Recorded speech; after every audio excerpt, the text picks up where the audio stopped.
So, really, guys, the narcissist will weaponize everything against you in your life. They will weaponize everything, whether it's things, relationships, it doesn't matter what it is, but it will be weaponized against you and used as a tool of abuse to get a bad reaction, to feed the fantasy that they're a hero, they're a savior. And when caught, of course, they're just the victim, right? But I wanted to talk a little bit today about how the narcissist will involve law enforcement in your life in an unjust way, in a criminal way on their part, based on fabrication, based on pushing and pushing to get a bad reaction, hiding the abuse that's been done to you, and then weaponizing law enforcement against you your whole life. Your whole life. So, how does the narcissist weaponize the cops against you? Well, the covert malignant abuser, like the one in my family, uses the legal system as a weapon. And it's directly related to the control being threatened because that control is their identity. And so their whole identity is threatened when you go to break that control, their entire fake self, the hero, the savior, the victim, when caught, of course, the professional victim, the good parent, the pillar of the community. That's the way they want to appear. And it depends totally on controlling the narrative. So when the victim pulls away or sets boundaries or exposes the truth, the abuser feels annihilated inside. And so the legal system just becomes a way to reassert dominance. And they will compete with you over all your resources, over all your standing and autonomy in order to bring a breakdown to get those bad reactions so that your life becomes fuel for the fantasy. I'm a hero, I'm a savior. But it's really about image maintenance because it's the courts, the police, the CPS therapists, and on and on and on. You know, these are the, I would say, stage audiences. And the covert, malignant narcissist, wants to be seen as the concerned one. They want to be seen as reasonable, even though they're far from that. They want to be seen as protective, long-suffering, and the real victim when they're not.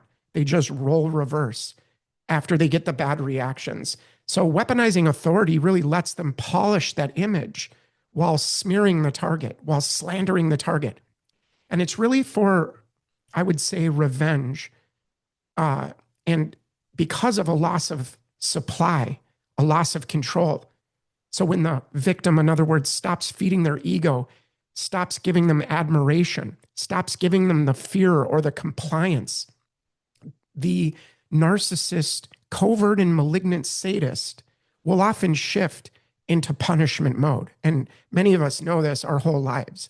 And we had no idea that we were being competed against over a win-lose type game that was being played to the sacrifice of everything in our lives in order to stimulate the ego of the narcissist. So they know legal abuse is slow and it makes them appear respectable to everyone else that they're lying to. And it's devastating to us who have been targeted, who have experienced gang stalking, and especially by family members. So it's all about silencing and discrediting. And if they can get a police record or reports, restraining orders, CPS notes saying that you're unstable, abusive, and even dangerous, then anything you later disclose, anything you later talk about with respect to the real abuse going on, the hidden abuse going on, can be dismissed as projection or you're just crazy and mentally ill and you're just unstable. So they know systems respond to calm over truth. They know systems respond this way. And, covert narcissists are often very eerily calm. They're very articulable in the things that they make up and confabulate in their victim performance and act. And they're very charming in front of authorities, especially. They bank on the fact that the real victim will look dysregulated, just angry and tearful and really confused. But these are just normal reactions to prolonged hidden abuse. And so the way that they do it, the thinking and the tactics behind this are just really, anything from false accusations to calling the police first, false accusations and fake concern to the police, calling them over and over and over, no matter what city you go to, no matter where you move, there they are, parallel to you, thinking that your life is a game and it's just about making you lose so that they can win. So the false accusations and the fake concern to the police as they slander you to people who could hurt you, people who could damage you and be an extension of themselves in order to carry out continued abuse on you when you get away. But it's really that DARVO acronym, it's deny, attack, reverse victim and offender, reverse the roles. So they deny their abuse, then they attack your credibility, and then reverse roles. So they are the terrified victim and you are the dangerous aggressor. So calling the police first is really done. They provoke you, stonewalling, mocking, baiting with threats, and only privately, of course, because they want that bad reaction in front of others, but they wait for your normal human reaction, whether it's a raised voice, crying, pushing past them to leave. Then they call the cops claiming you're out of control, violent, and unstable. And this is really what happened to me and many of us when we were young and we were too immature to even understand what we were being put in the middle of. But they always use this language like concerned. We're just concerned for you. They say things like, I'm worried about their mental health, or I'm scared what they might do, or I just want everyone to be safe. That's like one of their favorite lines. They just want everybody to be safe as they hide the abuse and do dastardly, cruel abuse, undermining your own standing, undermining your own autonomy. So this frames them as protective and you as the risk. And they always are going to omit their part. They leave out months of gaslighting, sleep deprivation, financial control, threats, and psychological torture. And reports are written as if you just snapped for no reason, that you just have no cause or reason behind your actions or behind your reactions, I should say. But then they move with cruelty to weaponize courts and procedures, false or exaggerated claims, So in high conflict custody cases, 15 to 25% of allegations are later found to be exaggerated or fabricated for tactical advantage, often to gain custody, leverage, or, to punish the other parent. So there's endless motions, endless hearings, and they file motion after motion, appeals, emergency hearings, and, complaints, not to resolve anything, not to actually resolve issues, but to drain you emotionally and financially, which is really vexatious litigation. And they use the police in the same way. It's the weaponization of law enforcement. And so they often will use restraining orders as control tools. They may seek protective orders based on distorted or fabricated incidents where your side never gets to be heard. Knowing that once an order is in place, you can be arrested for even accidental contact. And they're always, I would say, pathologizing you. They frame you as quote unquote unstable or quote unquote angry or even paranoid, mentally ill, or, you're alienating the children when it's really them doing it. Using your trauma responses as evidence of your supposed pathology. So how often the real victim is framed as the abuser, guys? How often, it's probably more than we can even imagine. And exact numbers vary by context, but research and legal commentary show, that family courts in high conflict cases report that, 15 to 25%, as I said, of allegations, especially around abuse or unfitness as to your parenting, are later judged as exaggerated or fabricated for, tactical gain. So if it's just the legal abuse, procedural abuse is now recognized as a form of coercive control, thank God, but where the system itself has become the weapon that the narcissist uses. So survivors and advocates consistently report a pattern where the more hidden the psychological abuse is, the more likely the abuser is to successfully flip the script and present the victim as the problem. So, while we don't have a single, global statistic, so to speak, for how often the real victim is accused, we do know that false or tactical allegations are common in high conflict abusive dynamics. So systems often misread trauma responses, panic, anger, disassociation as instability or aggression. And meanwhile, the narcissist remains calm because they're dead inside. They have no identity of their own and are so used to role reversing and getting you to step into a role and identity that is not you. And they're very charming and they play the victim. The poor me is often what they say to the third parties that they're manipulating. And so they become frequently believed over, your dysregulation, you're the exhausted victim who's the real victim, as they systematically sacrifice everything in your life that allows for autonomy and independence. So another thing that the narcissist will do in our family, many of us have narcissists in our family that are totally malignant and have no empathy, no remorse, no sympathy for anything that they do.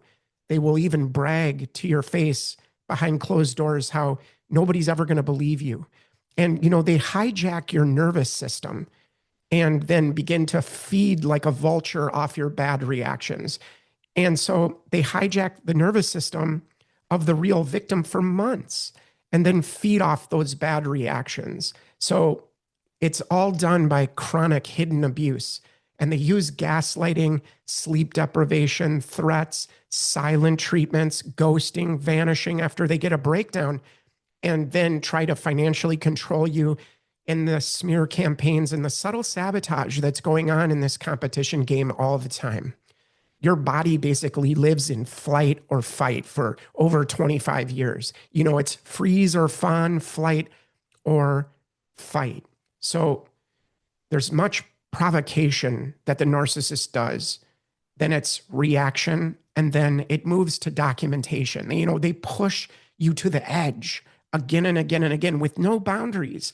Then they record you.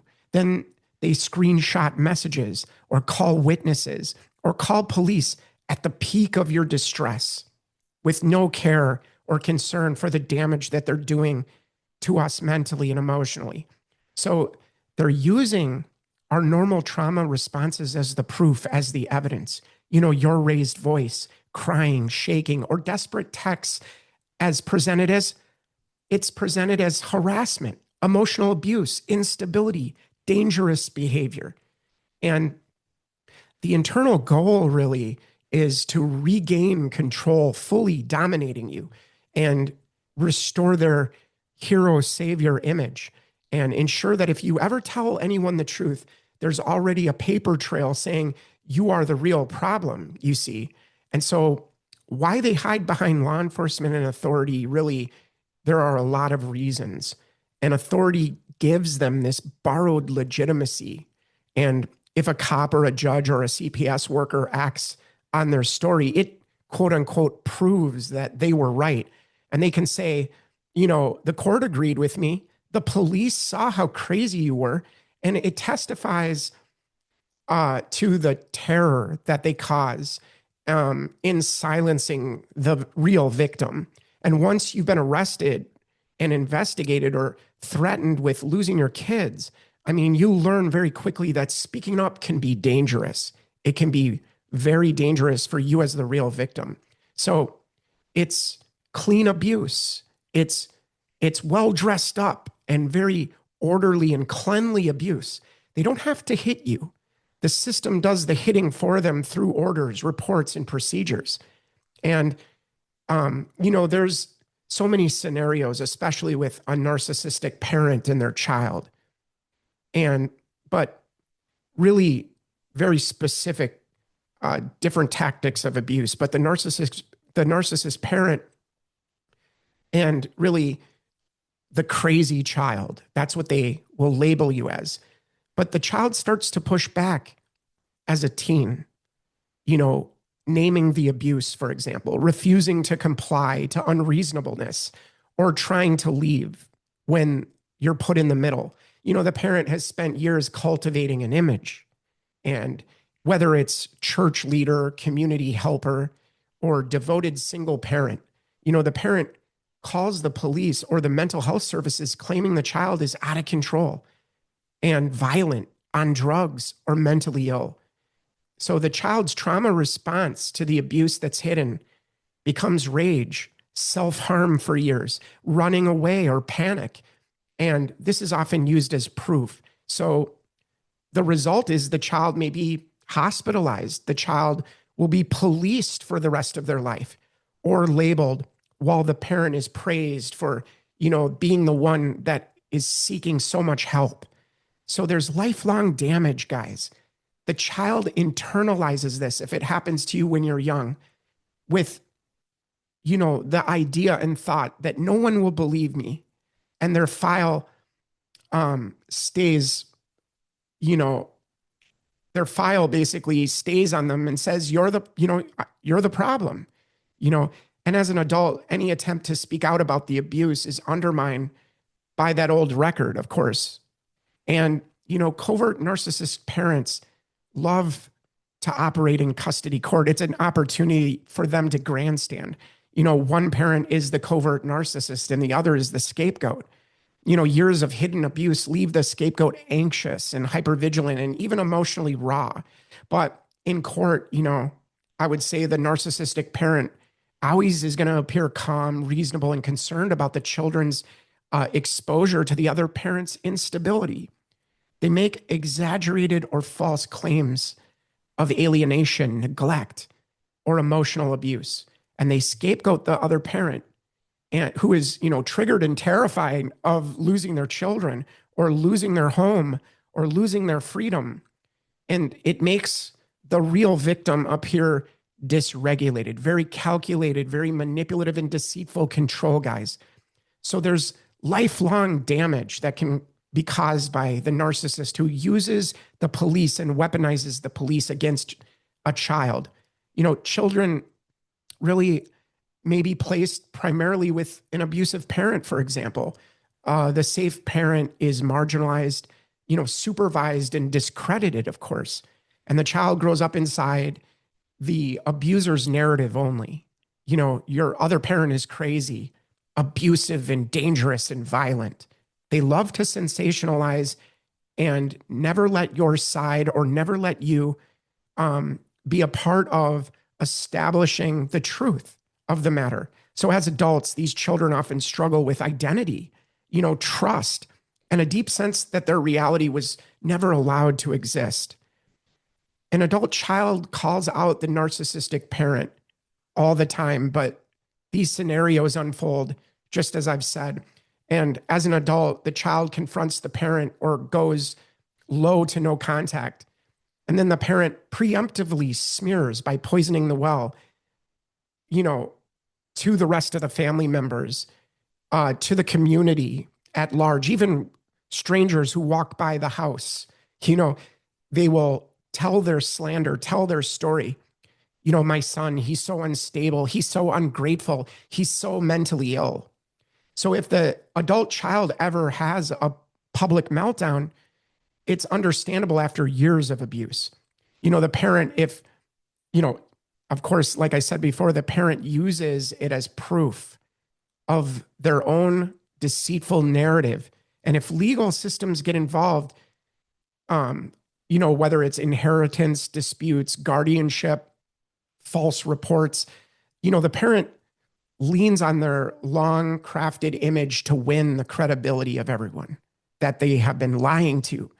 So there's lifelong damage. The adult child fights not just the abuse of one person, but the erasure of all credibility, of all foundation of identity that one can have. And they may spend decades trying to prove they're not what the abuser said they were. How many of us have spent decades trying to prove we're not what they slander us to be. But the core truth underneath all of this is been studied and named.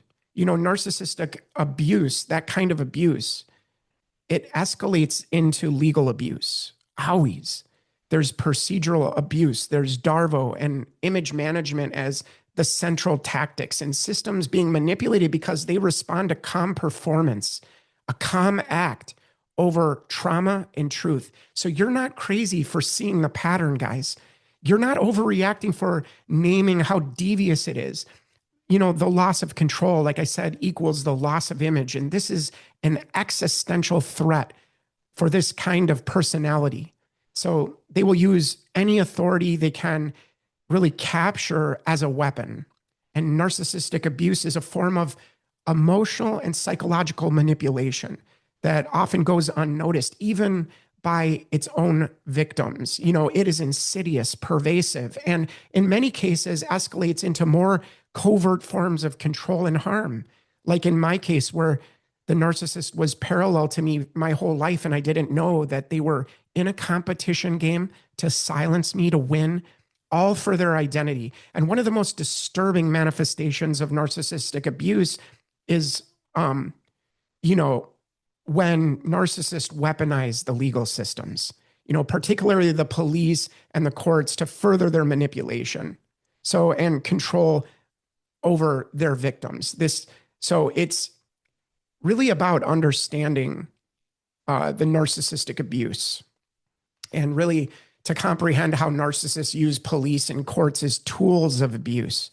It's essential to understand the nature of the NPD, or narcissistic personality disorder, and how it drives abusive behavior. And nobody wants to understand that because of the enablers that surround the narcissist, because that's all the narcissist will have around them.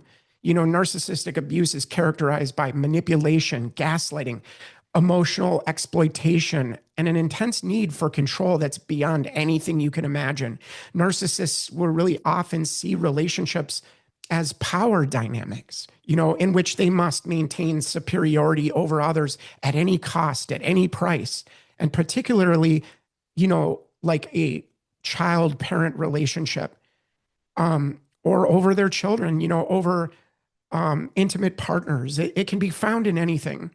And they will attack those covertly that they deem a threat to their inflated self-image. So narcissists, in my case, like my covert malignant narcissistic mother, she thrives on attention.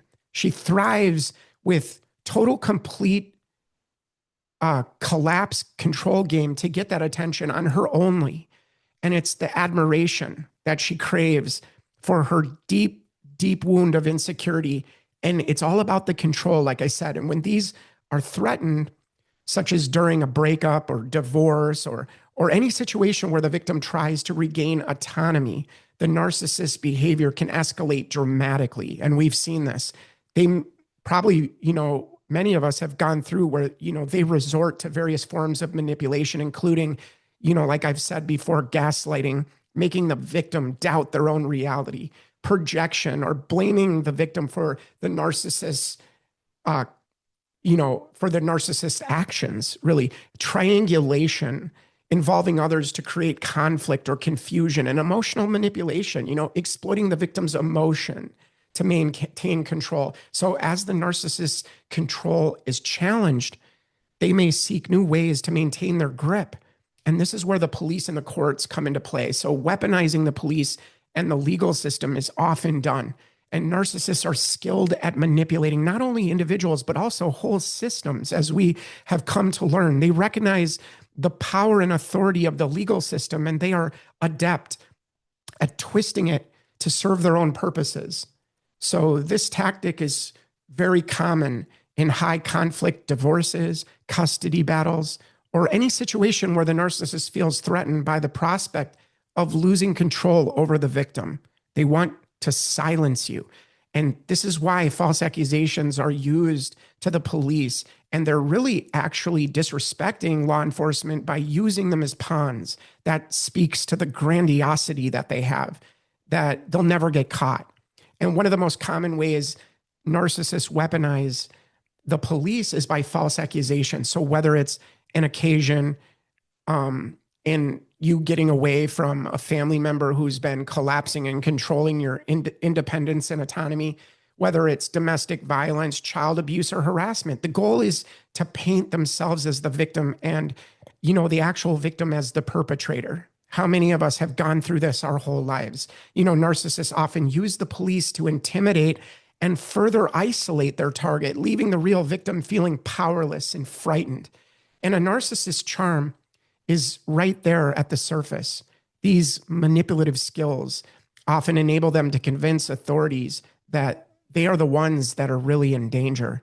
And they might call the police repeatedly, like in my case, growing up, and just this game of competition of following me and stalking me wherever I went to make sure the police were involved in my life, claiming to feel threatened or harassed by the real victim. But these false allegations can result in wrongful arrests and restraining orders and an overall legal nightmare for the victim that can last 25 years, as it has in my case. So victims of narcissistic abuse often find themselves in the bind of the narcissist manipulations, and they often will make us appear as irrational or overly emotional to outsiders, including the police. It's just one of the many weapons that they use. But this allows the narcissist to play the role of calm, rational,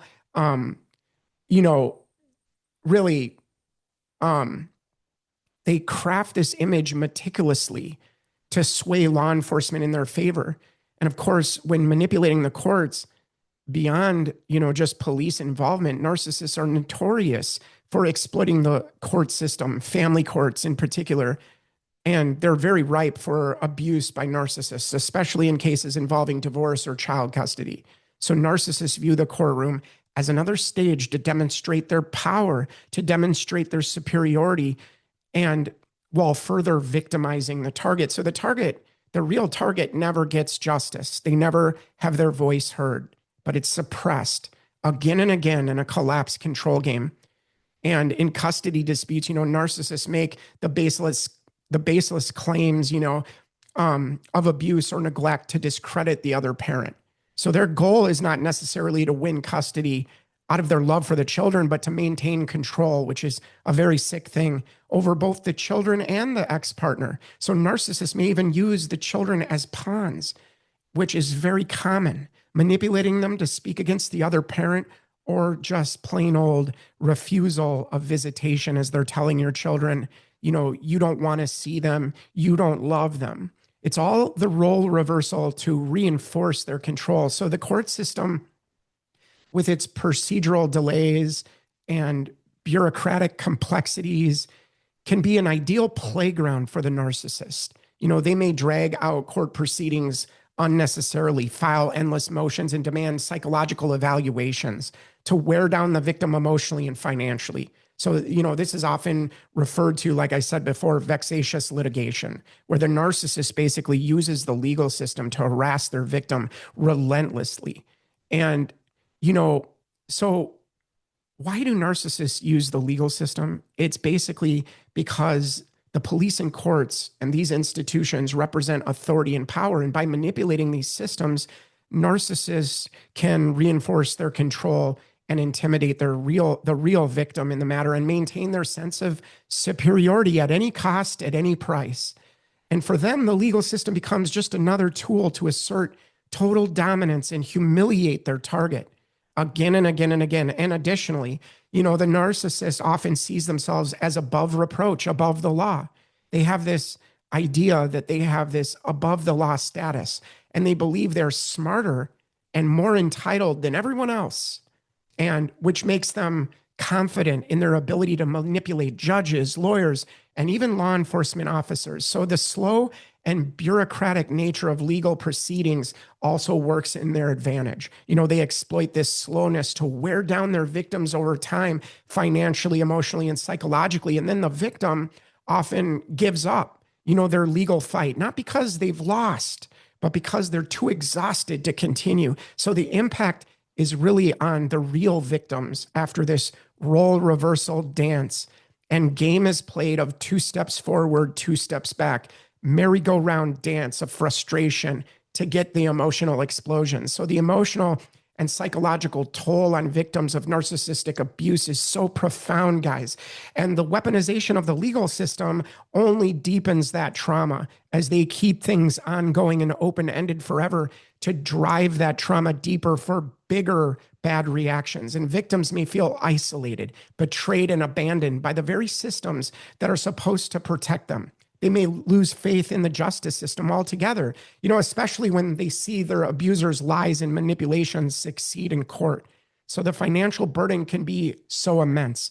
They've got you over in left field paying for all these things just to fight for your survival and for your autonomy and just to keep your resources, time, energy, and money, occupied with surviving them. So there's many legal battles that are expensive, and the narcissists will often use this to their advantage, forcing their victims into costly court proceedings that they cannot afford to sustain, like in my case. So many victims of narcissistic abuse are left with depleted savings, debt, and shattered careers as a result of protracted legal fights and just even the smearing of the narcissist calling your job, finding out you have an ability to support yourself and making sure that you can't do that. And in addition to this, the financial strain, the emotional and psychological impact is beyond devastating, guys.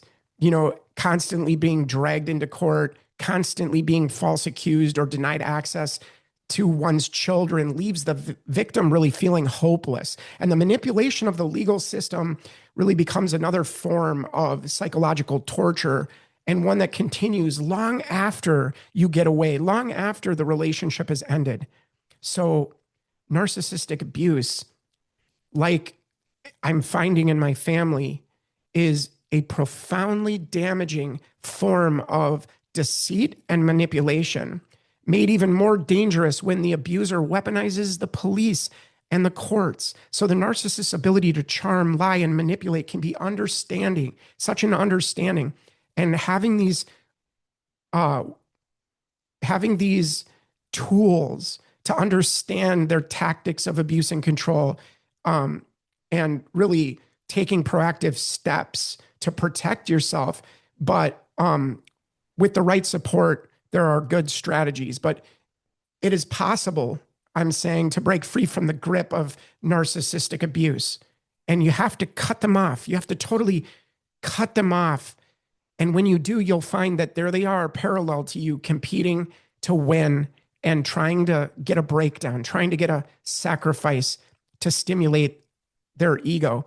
And, there are narcissists who know good and well that by weaponizing the primary aggressor laws or, domestic cases, domestic violence laws against their victims, that they will get away with anything. There's a story where a 911 dispatcher received a call at 11:47 p.m. Please send help. She whispered, her voice shaking. My husband and I got into a fight, and I think I might have scratched him. So when officers arrived 15 minutes later, they found a carefully orchestrated scene that would destroy a family. And the man was sitting there calmly on the front steps, and 3 visible scratches on his cheek, speaking in measured, concerned tones about the wife's escalating mental health issues and violent outbursts. And inside, she was hyperventilating, trying to explain through tears how months of financial control, gaslighting, and systematic reality distortion had finally pushed her to defend herself when he cornered her in the bedroom and blocking her exit while screaming inches from her face. And the narcissist husband presented his phone to the officers, showing a carefully edited recording that captured her screaming, "Get away from me, get away from me," and the sound of the altercation, but conveniently omitted the preceding hour of psychological warfare that had triggered her trauma response. He had even photographed the scratches immediately after the incident while she was still, disassociating from the encounter. quote, I'm really worried about her. You know, he told the officers with practiced sincerity, she's been getting more violent lately. I think she needs mental help. I think she needs medication. So the officer saw what primary aggressor laws had trained them to see and trained them to look for: visible injuries on a calm, credible complainant and an emotionally volatile woman who, you know, readily admitted to causing those injuries. But they didn't see the months of systematic psychological abuse that had rewired her nervous system to respond to the threat with fight or flight activation. They didn't understand that her emotional state was evidence of trauma, not instability. So, most critically, they didn't recognize that the composed man before them had orchestrated the entire scenario as part of a sophisticated campaign to weaponize the legal system against his victim, and in the cycle of love bombing, devaluation, and discard, get rid of her forever and take away her home, take away everything from her. She was arrested as the primary aggressor. And her three children, aged 6, 9, and 11, watched from their bedroom window as their protective parent was handcuffed and taken away. And while their abusive father waved goodbye, smirking, the duper's delight smirk in the driveway with a satisfaction that made their stomachs turn. You know, within hours, he had filed for emergency custody and using her arrest as evidence that the children needed protection from their violent and dangerous mother. So the very law designed to protect domestic violence victims had become his most powerful weapon to continue the abuse. And that's the case with my family.